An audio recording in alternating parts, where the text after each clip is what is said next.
Welcome to the program today. Mono Gonzalez here in studio, and I have through Skype Graham all the way from England, and we have been going through what I think has been a very well-received study on the nation of Israel, past, present, and future. And what we've been trying to do in this series is look at modern Israel, no doubt, that's where we're heading, but how did the modern Israel come to be? It didn't just jump up overnight in May 14th of 1948. There was a whole process of what God did all the way really beginning from 70 AD. You see the way God was working throughout church history. So we're going to get to Graham, but before we do, I want to remind everybody of our upcoming Orlando Prophecy Summit in Orlando, Florida, which is February 29th through March 3rd. We're going to have over 18 speakers there, some of your favorite speakers for sure. And really the goal of why we do these, number one, we love the fellowship. We love looking into people's eyes, and we love to see them interact with one another, but also we know that events are happening at a blistering pace, and we have the top-notch speakers who, all of them do this full-time. So this is their full-time ministry opportunities to see what God is doing in history and to see how He is bringing about what we long for is the soon coming of Jesus. And so OrlandoProphecySummit.com. If you are unable to join us in Florida, we certainly invite you to take advantage of our live stream option. So you can go to, again, OrlandoProphecySummit.com, scroll down and check out all the different things that you can do for the live stream option. Well, we want to welcome Graham. Graham, welcome all the way from England. It's good to have you back. Thank you, Mondo. Good to join you again. You know, what we want to do here today is, again, Graham, is to remind people that the promises of God to Israel began with the person of Abraham. So if you don't mind, kind of give us a little summary of where we've been in this series and really the trajectory of where we want to go in today's session. Yeah, okay. Thank you, Mondo. Yeah, so and last time we were with Mr. Herzl, and he'd really, he's called the father of Zionism, right? So we talk about Jewish Zionism. He's the father of Zionism, and he publishes that famous book, doesn't he? Der Judenstaat, or the Jewish state. And but we discussed him last time, and he, but I think it's something that you said, that you asked the question, is this self-fulfilling prophecy? And I think we're going to see in the story as it continues, and it's a fascinating story. I do encourage people to really delve into it. Otherwise, we could be doing this all year long, Mondo. We probably need to terminate this series at some point. But it's a fascinating story, and I think if people if we understand the backstory to all of this, we can be less led astray then with narratives that are confronting us in this day and age about the modern state of Israel and various claims to the land, etc. And it's the idea, I think, for us that we're looking at is two, and we'll touch on this again, about providence. And what we mean by that, of course, it's God's hand who is dealing with this. And you realize in this story that no one man can pull this together.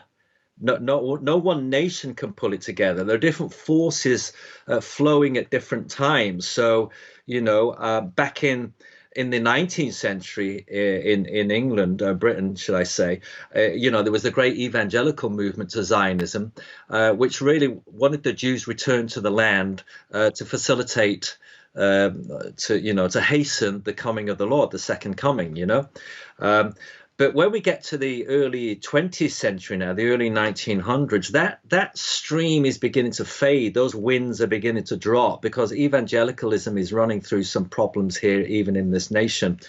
And, some people are seeing, the death of Christianity even, so, and, that's happening in Europe in general. But the train's already been set in motion, right? The ship's been set in motion, mix my metaphors there.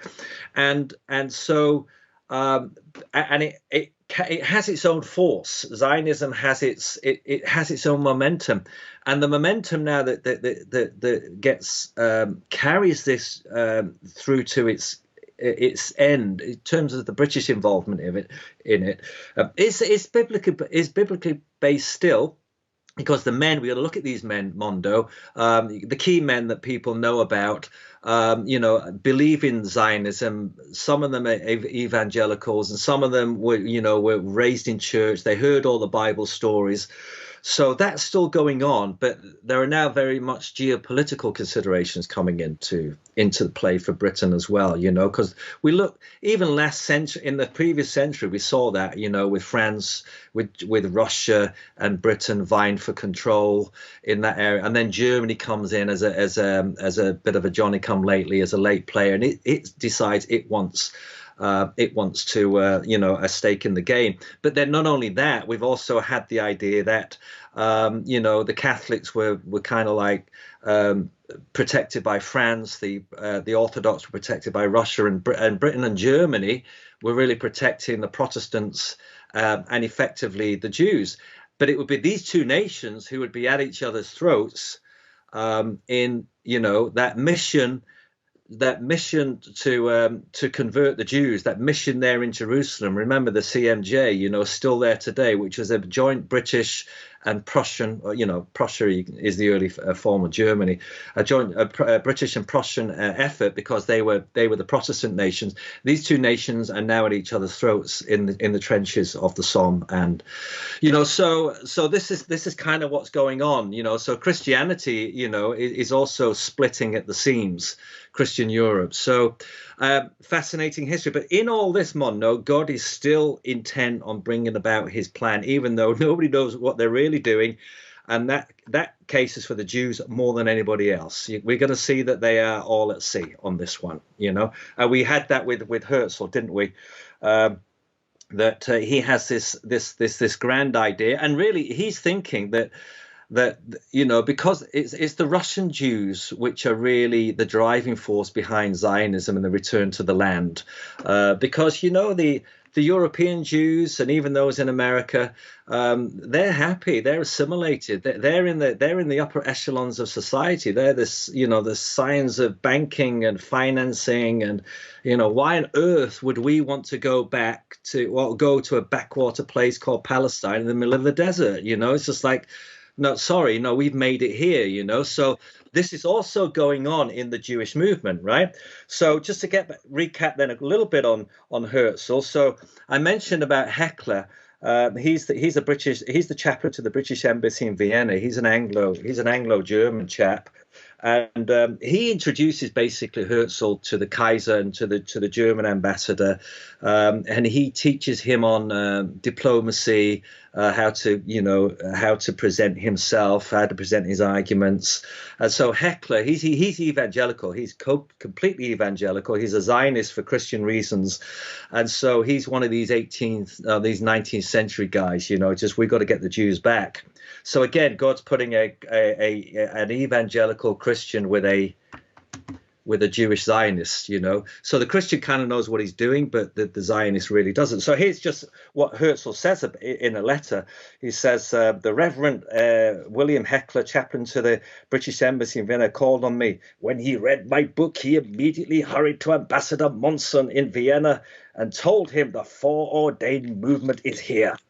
So he goes on, I'll do it in my English accent now. Heckler declares, so he says, my movement to be a biblical one, even though I proceed rationally in all points. He wants to place my tract in the hands of some German princes. He used to be a tutor in the household of the Grand Duke of Baden. He knows the German Kaiser and thinks he can get me an audience. He says he's an improbable figure when looked through the quizzical eyes of a Viennese Jewish journalist himself, but I have to imagine that those who are antithetical to us in every way view him quite differently. Herzl, here's what Herzl also says about Heckler. He says, to be sure, I think I detect from certain signs that he is a believer in the prophets. He said, for example, I have only one scruple, namely that we must not contribute anything to the fulfillment of the prophecy. But even the scruple is dispelled, for you began your work without me and would complete it without me. A week later, Herzl went to see Heckler. "We have prepared the ground for you," Heckler told him triumphantly. So this is kind of what's going on. So he goes to Herzl, then gets introduced to the Kaiser. We know what happens. We discussed that last time, Mondo. Is that the Kaiser's kind of a bit two-faced about the whole thing. He's paying lip service to Zionism, but he's quite an anti-Semite. And so Herzl doesn't know what to do. So now he turns to the British. And of course, then various places are suggested. We spoke about some of them. And one such location, let's just talk about that, was pursued by the Jewish Zionists, was El Arish. That was a place in the Sinai, which was under the control of British Egypt. So Herzl petitioned the British government, right? The Prime Minister at the time, strangely enough, was Arthur Balfour, right? So this is not the Arthur Balfour, the Foreign Secretary. It's the same Arthur Balfour, but now he's the Prime Minister. He wants to establish a homeland in Cyprus. It was refused. So Herzl employs the services of a Welsh lawyer, a 40-year-old Liberal politician by the name of Lloyd George. So you see, he's already coming into the picture back in the early 1900s. That bid failed also, but it was this point that Balfour offered Uganda or part of Kenya. So Herzl, he doesn't kind of know what to do. We need to get something.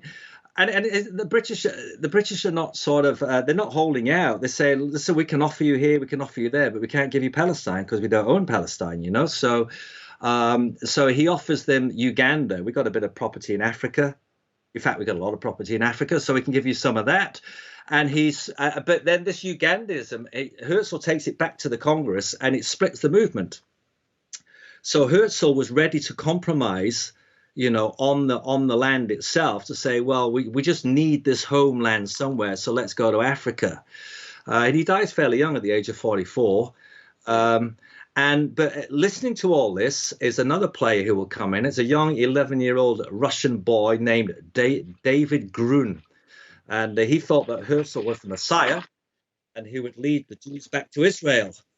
And so he was shocked, as many of the Zionists were shocked about the Ugandan offers. So Balfour now is an evangelical Zionist. I mean, he believes in this wholeheartedly. He believes in it for the sake of the Jews. He believes in it for the sake of the scriptures, right? So that this is a full-on, he's one of us, right? So that's a very good point, Graham, because you bring up two people here. You're talking about David Ben-Gurion, who is what we'd call a secular Zionist, a socialist Zionist. And then we also have Balfour, who is a religious Zionist. And so it might be good at this time to simply discuss what exactly is a Zionist. And I want to bring up this book that we have in our bookstore, which is The Case for Zionism: Why Christians Should Support Israel by Dr. Thomas Ice from the Pre-Trib Research Center.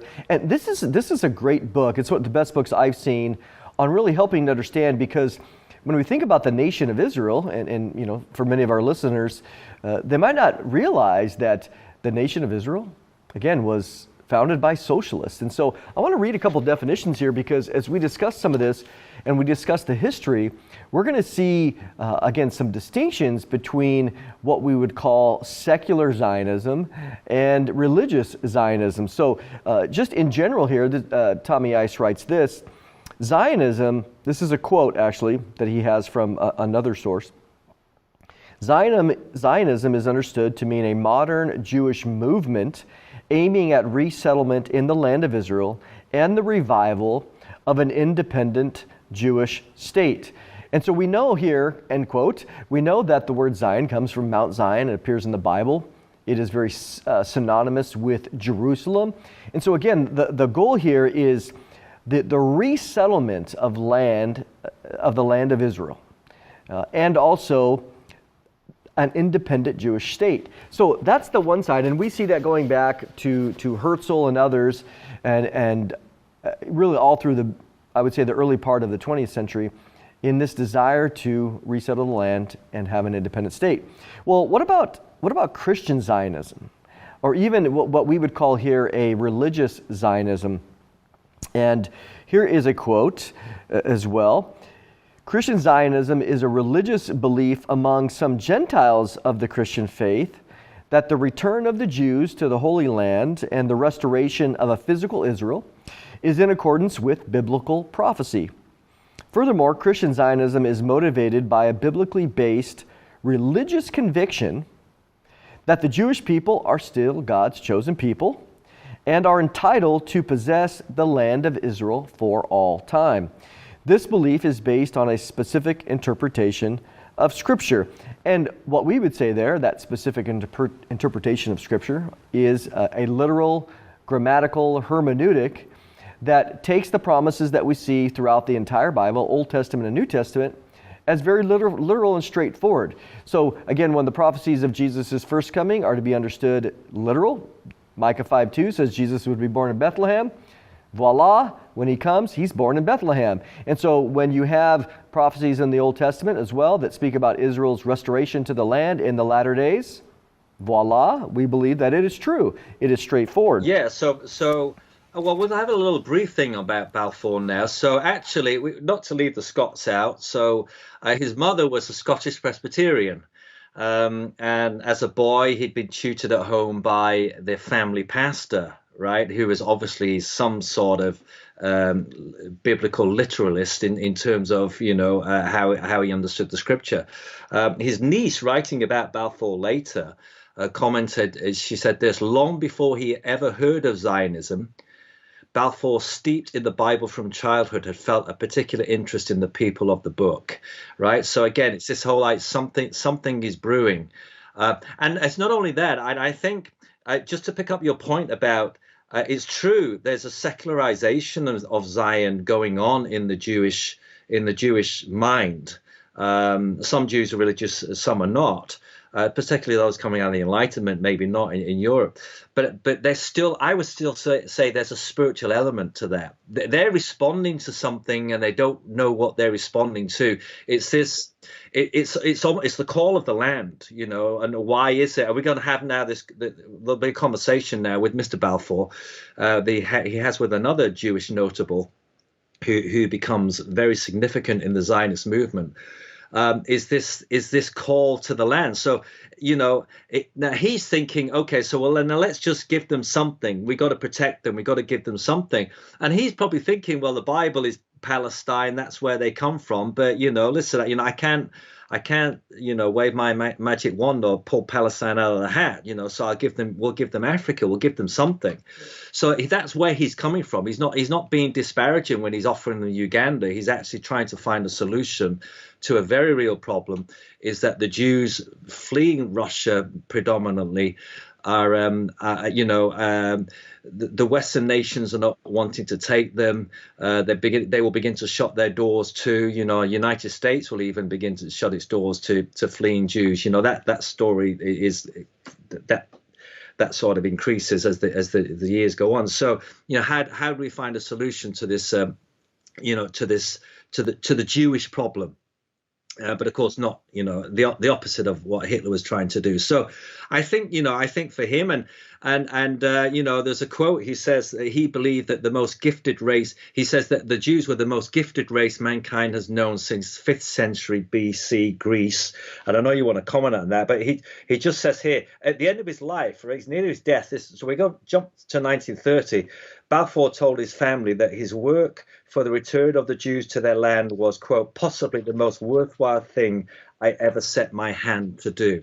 So he was like born, lived and died a Zionist. But, it's this idea of God raising up men, getting them in position. So Balfour, we've seen Lloyd George come into the picture now. He doesn't know where his story's going to go in this. He's just now the lawyer defending Herzl, the first Zionist, to try and get a piece of land somewhere in first Cyprus or then secondly in Egypt, and they're both turned down. So, yeah.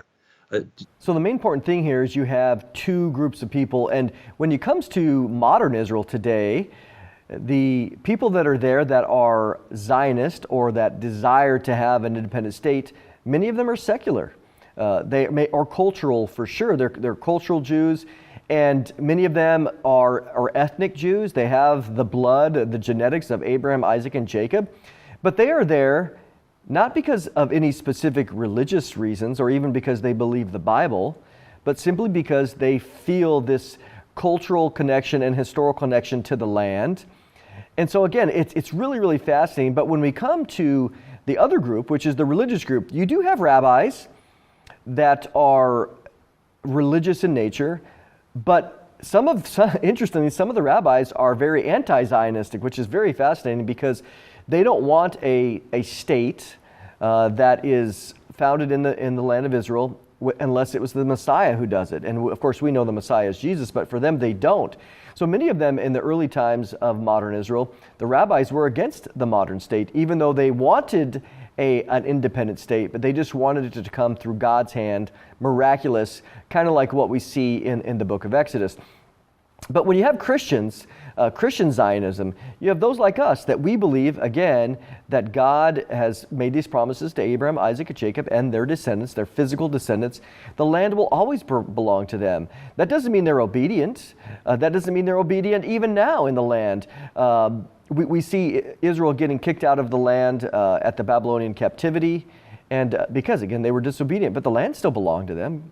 Their ability to participate in using it, God punished them for it. And so God is bringing them back now at these latter days to accomplish His purpose. We know they're there in unbelief. They don't believe in Jesus the Messiah, but they will. At the end of the tribulation, they will. But let's go back, Graham, for a moment, because we want to talk about Balfour, and he has inherited this restoration movement from the British or the English for sure, where they have come, again, raised up on Bible stories. They have come to believe that Israel has a right to the land. So continue to give us a little bit of background on, again, the English heritage and really the British heritage as well. Yes, and you know, he's not the only notable British politician who's going to make such a statement. There's going to be someone either more famous than Mr. Balfour who will make similar statements. But yes, the fact that they, not because of anything that they have done. I mean, we need to get that in our heads, right? It's because God actually told them that. They still carry the blessing to the nations, which is, you know, and they can still access that blessing, even though they can actually, in one sense, even access the blessing, even in the atheism, even in the Enlightenment, you know, even in when they're moving away from, you know, even their own religion, you know, but they were not all that way, because we're going to have another one, Chaim Weizmann. Now, hopefully, those people will know who these people are, and they become big players later on. But at the minute, Chaim Weizmann, right? So he's another prophetic Zionist voice. So he enters the stage at this time. Now, he's also fleeing the pogroms in Russia. He's a chemist. He's a Russian chemist. He goes to Berlin, then he goes to Geneva. Then he finds himself without a job. So he eventually comes to Manchester, up north here, right? Yes, I was born there. So in that sense, too, there's a connection there, you know, for me personally in this story. I've got many connections in this Zionist story. I tell you just a little personal thing here, Mondo. We'll keep it going, of course. So I hope that the viewers will enjoy this. But when I first started doing eschatology, I said to the Lord, I said, "Oh, I'm not doing Israel. I'm not doing Israel." I said, "I'll do tribulation. I'll do the rapture. We'll do the Antichrist. We'll do the beast. But it is just too complicated. You know, some say this, some say that." You know, this, that, and I say, I'll just leave it to people who know what they're talking about, and they could do the Israel thing. I'm staying away from Israel. Well, then when I first went to Israel in 2013. Yeah, 2013. Well, something happened in me, and it opened up this whole story, you know. So yes, not only as a Briton must I engage in this story, but as a Mancunian, I must engage in this story too, right? You know, this is my home city where I was born. So anyway, moving on from my personal anecdote there. So he's employed in the city of Manchester, right? And he learns English very quickly. Apparently he speaks perfect English, but with a Russian accent. So he gets employed by the University of Manchester to do some lecturing there. And it's at that time then, in 1906, I've seen 1905, but I'll go for 1906, that he meets the Prime Minister Arthur Balfour. Now, he's campaigning for re-election because he's the MP for East Manchester. And at the same time now, he's trying to convince the Jewish community, hey, I know it's not Palestine, but Uganda's good. Let's go for Uganda. Let's just get you somewhere, you know. But you know, for many Zionists, though, you know, the homeland was non-negotiable. It's going to be Palestine or no land at all, right? And again, what I was talking about, that there's this harking back to the distant past, right? There's something spiritual there, because you know we get that in Malachi, you know, it's the forerunner thing, right? Before the Lord returns, it's the hearts of the children will be turned back to their fathers, and you see this now, you know, the hearts of the children of Israel, the Jews, being turned back to the land of their fathers. You know, you see that so prophetically. So there's something happening in terms of the anticipation of the Messiah coming. But anyway, so there's this famous conversation he has with Balfour, and both Balfour and Weizmann record this in their memoirs. So I'll just read this out. So Weizmann tells a bemused Balfour that, quote, if Moses had heard about Ugandaism, he surely would have broken the tablets again. So Mr. Balfour, Weizmann, Mr. Balfour, supposing I were to offer you Paris instead of London, would you take it? Balfour, but Dr. Weizmann, we have London. True, but we had Jerusalem when London was a marsh. Balfour, are there many Jews who think like you? Weizmann, I speak the mind of millions of Jews. Curious, the Jews I meet are quite different. And again, you know, he's not being disparaging here, because Weizmann knows, and all the Jews Balfour's talking to, that they're the Anglo-Zionists, the Anglo Jewish grandees. They just scorn the idea of Zionism because they didn't want to leave. Why would you want to? Your heads of banking, like you say, your heads of science. You're doing scientific research. Your heads of you know, your lawyers, your financiers, your property, all across Europe. Why on earth would you want to go back to a backwater place called Palestine where there's no water and there's just a whole lot of trouble waiting for you? You know, so they're against Zionism. So the conversation continues. So Weizmann says to that, the Jews I meet are quite different. He says, Mr. Balfour, you meet the wrong kind of Jews. So this is where the conversation ends. In 1906, but in effect, this conversation lays the foundation for the declaration 11 years later. And again, it's this idea, I think, that it's a historical and a spiritual yearning to return to the land. You know, a lot of the Jews in Europe were children of the Enlightenment. They were secular, as you pointed out, Mondo, and they could practice their Jewish rites. They were sacred to them. But without the belief, a lot of them, you know, they weren't necessarily attached to, they liked the stories of the past, but a lot of them, you know, saw the past as myth. But let's rejoin ourselves to the land of our myths, because this is where we came out from. We could take the scientific revolution there. And of course, they were capitalists, socialists, communists, bankers, farmers, industrialists. And in this new Jerusalem, you know, there's going to be room enough for all of them. So they're not looking for any particular ideology, right? And of course, there's room there for the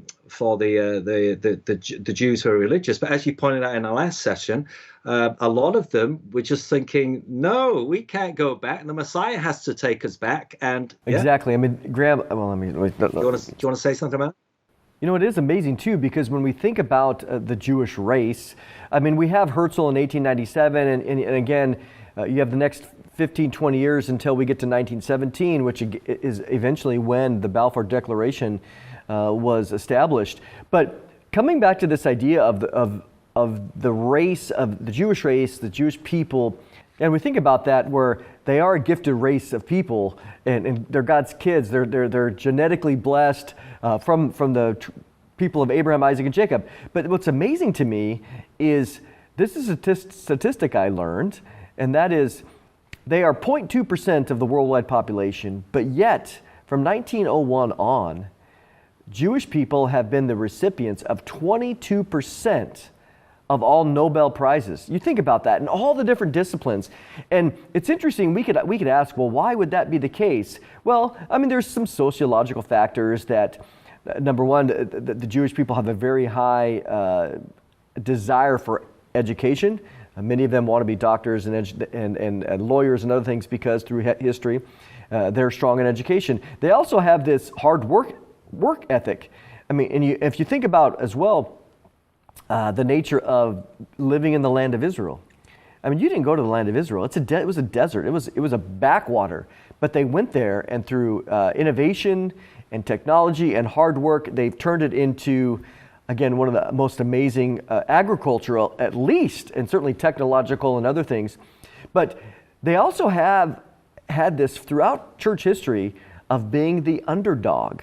Now, that's amazing to me. So all of that, you could look at these sociological factors of how they have come to have 22% of the what we'd understand as being the Nobel Prizes. But at the end of the day, it's because God has blessed them, even in their unbelief. And so when we come to, what I'm reminded of, Graham, as well, is we come to Romans 11, and they stumbled. There's no doubt. They were partially blinded, not fully blinded. This is what Paul was not one that was blinded. He was until he got saved. But he said they were blinded in part until the restoration. And when we come to Romans 11, we see that one of the arguments that Paul makes is that they tripped, but they didn't fall off the track. But if they're tripping in rejecting the first coming of the Messiah, brought blessings to the entire world spiritually through salvation in Jesus, what happens when God restores them? And that's Paul's point, is that when they get restored, how much more blessings will we see over the entire world during the millennial kingdom? Yes, absolutely. And I think also to add to that, because when we discuss the later period in the 20s, after this, but even Jewish, immigration, is that so that, you can imagine them around the dinner tables at Shabbat in London, Paris, Berlin, Vienna, all the great centers of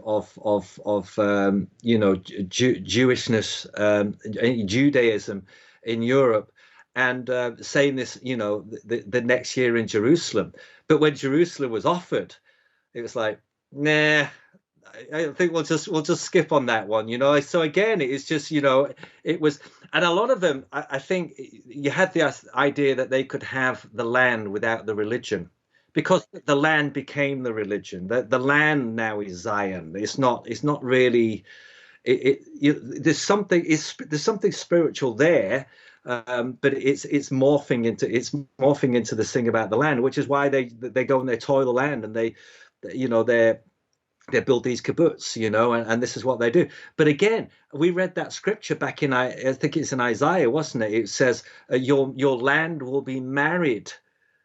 It will be called Beulah. Your land will be married to your son. So what they probably maybe don't even realize that they're actually responding to a call of marriage to the land itself. That we need to go to this land.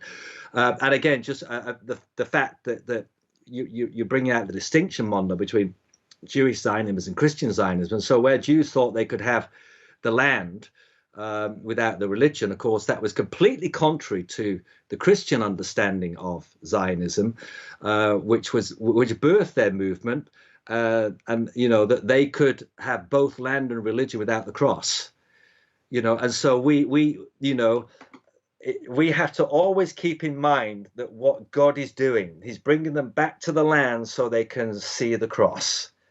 Right. And at the minute they're in the land and they're not interested in the cross. But we have to know that this journey is happening. So another one that everybody's heard of Winston Churchill. I pray. Also, so he's also in Manchester at this time. Right. And he's a Zionist. He's a Zionist from the beginning to all the way to the end of his life. Fascinating. But he, too, would have interactions with the Russian chemist. And Churchill described Chaim Weizmann, just for the sake of people who don't know who he is, he's going to end up as the State of Israel's first president in 1948, right? But for now, he's just a chemist in Manchester. And he described him, Churchill, as an Old Testament prophet. And Churchill helped him gain British naturalization, right? So also campaigning in Manchester is Winston Churchill. He's MP for 1904 to 1908. And a third of the constituents were Jewish. And so Churchill was quite involved in their community, and it was a love affair, really, and admiration that would continue throughout the duration of his life. And he was a historian, as you know. And so he makes this statement: no two cities have counted more with mankind than Athens and Jerusalem. And again, just major statements. I mean, that's it. Everything else just like pales into insignificance when you're thinking about it's Athens and Jerusalem which shaped the course of mankind. And so again, he would remain a Zionist, and he called them a mystic and mysterious race. Now, Churchill doesn't know where he's going to end up, 40 years later, or even 20 years later, and neither does Lloyd George, right? But all of these men are coming into interpersonal relationships with each other. And again, just to quote Churchill in an article in 1920 now, just moving on, Zionism versus Bolshevism, he says this: some people like Jews and some do not. But no thoughtful man could doubt the fact that they are beyond all question the most formidable and the most remarkable race which has ever appeared in the world. We owe to the Jews in the Christian revelation a system of ethics which, even if it were entirely separated from the supernatural, would be incomparably the most precious possession of mankind, worth in fact the fruits of all other wisdom and learning put together. On that system and by that faith there has been built out of the wreck of the Roman Empire the whole of our existing civilization. So again, a big thinker, and so basically what begins to happen then is that as the years move on, Zionism is kind of like is in the doldrums a little bit. The movement is building, but of course there's nowhere to actually realize this dream of Zionism, right? So now we move it into the early 1912, 1913, 1914, and of course at that particular time, as we all know, the World War I breaks out, and it changes everything. The whole geopolitics of the world changes, and of course then it makes room for this Zionist dream. Did you want to say anything before I continue? Yeah, the only thing I would say here, Graham, is as we start moving into this time period of 1910 to 1917, we got to remember that there is a very strong English connection, but there's also a German connection, which is very fascinating because of what we know with World War II and Hitler. But what we see there is the early Jewish congresses were held in Germany. And so let's think about it in context for a moment before we transition back. And that is the Jews, they were very opportunistic. I mean, I'm not saying that's a bad thing, but they were looking for anybody to jump on to help them be restored to the land of Israel. If the Germans would help, great. If they won't, then we'll find somebody who will. And so as we think about that, why? Well, in church history, we see that, again, very persecuted throughout all of church history, very delegitimized. So they're looking for this really ultimate, and we'll see this more and more as we go along here, they're looking for any authoritative body, or many times not, it could be a king or queen or whatever, or a lord like Balfour, which we'll get into. They're looking to be legitimized. They're looking to have status. And this is an interesting thing. We'll talk about this over and over. They're looking for the approval of the world. And in this case, they weren't necessarily turning to God. They were looking for a man-made way of trying to get this to happen. And we know prophetically that it would, based on the scripture. But this is where we're going to see as we transition into this, again, this 1910 to 1917 period. Yeah, so and by this time, of course, Tel Aviv, the Jews have founded the city of, a settlement called Tel Aviv in 1909, right, on the sand dunes there, which of course becomes a major city, and is one of the world's major cities now. So again, a city built on the spring of Tel Aviv, the Tel, it's like a little mountain, isn't it? The Mountain of Springs. So again, something is springing up there on the coast. And so for people who don't know David, I've mentioned David Grun, but David Grun he eventually moves to the Holy Land. And he's a member of the Socialist Workers of Zion party, and and he kind of he doesn't really like Jerusalem. And so he spends a time in the Galilee. He builds the first kibbutz there, so they're working the land, and then he eventually goes down to Jerusalem to work for a Zionist newspaper, and that's where he changes his name to David Ben Gurion. So people will have heard about him, and he actually believed that a Jewish state could be created without violence and without dominating or displacing the Palestinian Arabs. And we're going to see this back and forth all the time. How could we get this? How could we do this? Because, like you say, they're wanting to, to just have a nation and be like the nations. And yeah, they're siding with whoever will help their cause. So we're going to find out anyway. Around about 1917, the Germans are back in play about creating a Zionist state under Ottoman rule, and so but let's not get ahead of ourselves there, because it's a fascinating story. So let's just talk about Lloyd George. He is the other main player in this. And then we're going to see how all these relationships come together. So it's noted by one of his cabinet about now this is when Lloyd George becomes prime minister. He only becomes prime minister in 1916, right? So again, this is just like a précis, a bit of a biography of what people have written about him. It says the prime minister, when he's prime minister, talks about Jerusalem with almost the same enthusiasm about his native hills, right? So he's a Welsh schoolmaster's son, Baptist schoolmaster's son. He cared greatly about the Jews and I was taught more in school about the history of the Jews than about my own land. And then when Dr. Weizmann was talking of Palestine, he says he kept bringing up place names more familiar to me than those on the Western Front. And the Western Front was the Western Front of the Allies fighting against the Central Powers right there in France. And again, it's this idea that that these relationships would come together. And so when Lloyd George reintroduced Weizmann to Balfour, right, Balfour still remembered the conversation, Mondo, from 1906. He hasn't spoken to the man since. And he says, Weizmann needs no introduction. I still remember our conversation then. And then he greets Weizmann with the phrase, well, you haven't changed much. You know, when the guns stop firing, you may get your Jerusalem. It's a great cause you're working for. You must come again and again. And he did. They started walking through Whitehall together at night, discussing how a Jewish homeland could be both beneficial to British power and be a sense of justice for the Jews, to be restored to their land. So, I know reading on some of this, people think Britain was being cynical in what it was trying to do with the Jews. But looking at this, there were some cynics in that. There were some players who were playing. But I think that the main men in this were actually trying to do the right thing. And they were motivated by good causes, by spiritual causes, and just by just causes. So, again, David Ben Gurion that we mentioned, he was organizing Jewish units to fight for the Ottomans against Britain.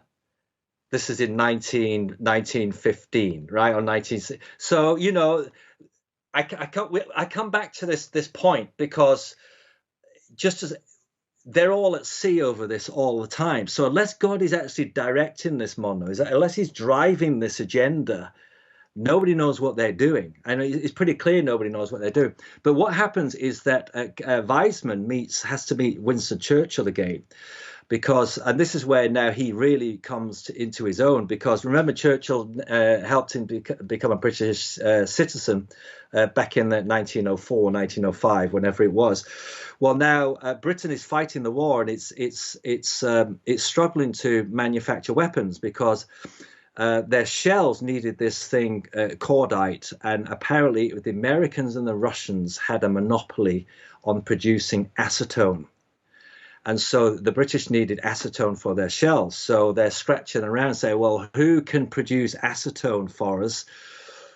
Just so happens there was a Russian chemist in Manchester who had created a new formula for acetone synthesized, so they could bypass America, they could bypass Russia, and they could produce their own shells. So the British government, Churchill, who is Minister of Munitions, he approaches Weizmann and says, "Hey, we need some help. Can you help us out?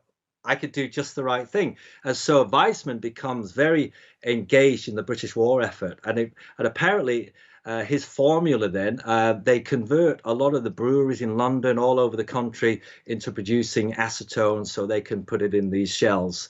It's called gun cotton, I'm not too sure, something like that. So, but again, you see that. So you have one Zionist working for Britain and another Zionist, Weizmann, first president, and another Zionist working against Britain, because he's thinking Germany is the future for the cause, right? And this is just the way it is. When nobody's having to go at anybody, Bondo, this is just the way it is. This is just history, right? It's just like if we actually just read so history and then what does begin to happen in the war years is that that Britain's strategic interest does become a factor in this. It was noted that we cannot win this thing or get this thing over the line without the Jews, and by that they meant winning the war. So so this is kind of what's going on too. But at the end, Weizmann says this. He puts it like this. He says, "Britain was a biblical nation. Those British statesmen of the old school were genuinely religious. They understood as a reality the concept of the return. It appealed to their tradition and faith." And the Zionists themselves, understood Britain's role to restore them had been a Cyrus event, and they acknowledged it as such, And then one of Lloyd George's aides summed it up perfectly, and I'll throw it back to you. "Bible reading and Bible thinking England was the only country where the desire of the Jews to return to their ancestral homeland was regarded as a natural aspiration not to be denied." So, and in one sense, America inherits that story, inherits that legacy. I think that's exactly right, Graham, because, as a Christian, we're automatically, I would think, for the most part, spiritually minded. But there is a similarity here because, again, I wasn't raised as a Christian, so I came from just a complete non-Christian perspective into a Christian's perspective where I took my newfound faith very seriously. But a similarity would be if you look really in the South, maybe in the Bible Belt area of America, you have people who are culturally Christian. And so they don't necessarily think in spiritual terms. It's a cultural thing. Yeah, I'm a Christian. And so in the same way, kind of some of the strange thinking about it is, why would these secular Jews, who are some of them socialistic, atheistic, why would they even care?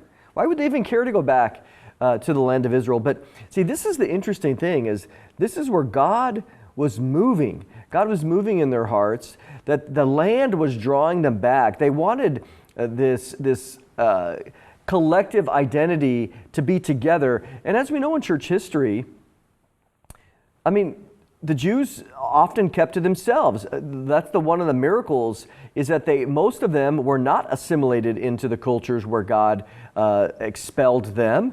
They kept their identities, and you think in terms of many of them they're celebrating Shabbat, they're dressing different, they're not eating pork, they're not eating other things which their local communities would be. So by definition, it made them easy to be a target or to be ostracized with because they were so different. But even in that sense, they're celebrating their festivals and they're thinking next year in Jerusalem. So God had put right into their very culture and some of their religious, certainly in their religious prayers and other things, that they would go back, not to Uganda, not to these other places, but they would go to the city of Jerusalem. Yes, and also, just I was thinking when you were talking about that, the idea, the assimilated Jews in Europe now, Christian Europe, well, it's always been, divided, but now, these major wars, or this major war, and you had German Jews, I don't know how many went to the trenches. I know there were German Jews who supported the fatherland, and then you had them shooting at their brothers in the fighting on the Allied side, the other in the trenches. So you had Jews killing Jews. So I mean, again, I mean, in one sense, this God is rescuing His people even from the nations of the world. So time for another discussion on that, I think. But so these key players, Lloyd George, he becomes prime minister in 1916. He nominates Arthur Balfour as his foreign secretary. Winston Churchill, okay, he has a bit of a problem during the First World War. He makes a bit of a hash of a naval a naval assault. But anyway, we won't go into that. So it's said that one of the reasons for the declaration was to personally thank Weizmann for his incalculable effort to the British war effort and, victory over the Central Powers. Don't know how true that is. There might be some of that. But, when Balfour went to America, really 1915, and he told the Americans, I am a Zionist. And then, just before the declaration, he says, both the Prime Minister, Lloyd George, and myself have been influenced by a desire to give the Jews their rightful place in the world. A great nation without a home is not right. So again, he's still this Zionist cause. France and Britain are sort of secretly dividing up the Ottoman lands between them. But let's just sort of end it here with a quote from Winston Churchill. You can't go wrong with Churchill, can you? So again, just in his 1920 article, he says this. But if, as may well happen, there should be created in our own lifetime by the banks of the Jordan, a Jewish state under the protection of the British Crown, which might comprise 3 or 4 million of Jews, an event would have occurred in the history of the world which would from every point of view be beneficial and would be especially in harmony with the truest interests of the British Empire. He stressed the importance of, quote, building up with the utmost possible rapidity a Jewish national center in Palestine, which may become not only a refuge to the oppressed from the unhappy lands of Central Europe, but which will also be a symbol of Jewish unity and the temple of Jewish glory. So we'll leave it there on this one, I think, Mondo. And then just to say, those war years in Jerusalem is pretty gruesome for the Jews. They have a guy called Jamal. He's a bit of a tyrant. He's an Ottoman, etc. And then what we're going to, I think, look at next time is how the British come to take control of Palestine and of Jerusalem particularly. And that's very fascinating because it happens through the Battle of Beersheba. Wanted to do it today. We won't get to it. And there's some very interesting prophetic parallels in the Old Testament about Beersheba. With the patriarchs, the way the patriarchs. So that's going to be interesting. So we didn't get into a lot of theology today, a lot of scripture. We did a lot of history, but I'm hoping people found it interesting. And we'll just stay on the hook for our next session. So this has been a great time, Graham, and this whole series I think has been awesome because what it reminds us of, and in closing here, is that one of the things we've been trying to show, again, is that God is working through history. God has a purpose. He has a plan. He's going to bring ultimately His Son, Jesus Christ, back to this earth. As we know in Psalm chapter 2, that He's going to set His Son, His King, on His holy hill of Zion, which is the literal city of Jerusalem. I mean, that really is the most important thing of what we're seeing God at work here. In order for the prophecies to be fulfilled, Jesus said this in Matthew 23, to the leadership of Israel, you will not see me again until you say, blessed is he who comes in the name of the Lord. And so as we approach the end of the age here, God, in order for that to happen, God is working. He's bringing Israel back as a nation. He's going to fulfill His promises and bringing them back as a nation as He did in 1948.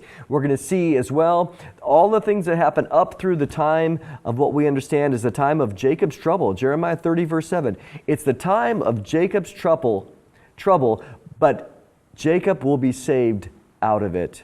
We know that at the end, according to Romans chapter 11, 25 and 26, all of Israel will be saved. And that really is what we're trying to show here and to see as it relates to God's movement in history. So I hope that you're encouraged by this. I hope you stick around as we continue to see God's hand in developing all these things, how God is moving through people, through entire nations. It's amazing to see God's providential hand at work in modern history. And as we look right now and we look at the things that are happening in Israel during this current time, it doesn't mean that God is not moving, that God is not active. He very much is active. So for Graham and myself, thank you for watching, and I hope you join us next time.